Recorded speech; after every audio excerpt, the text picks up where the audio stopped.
Unit penyerangan Divisi Lintas Udara ke-98 membersihkan titik-titik kuat yang diduduki musuh selama pertempuran di pinggiran timur Chasiv Yar.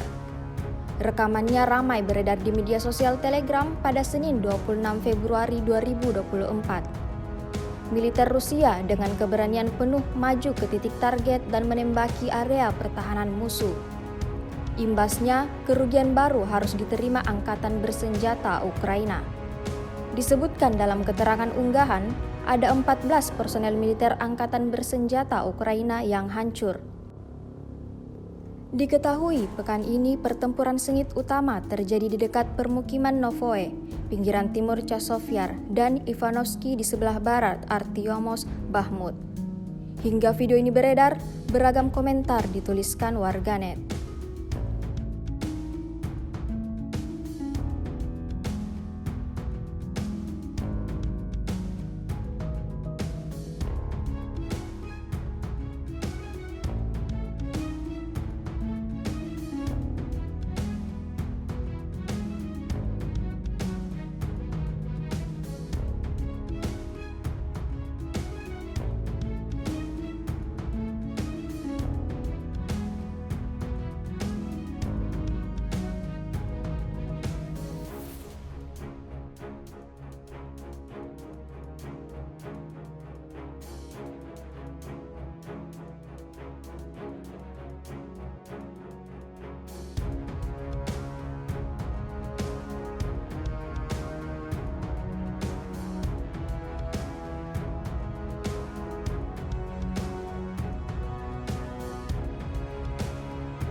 X sekarang menghadirkan lokal menjadi Indonesia.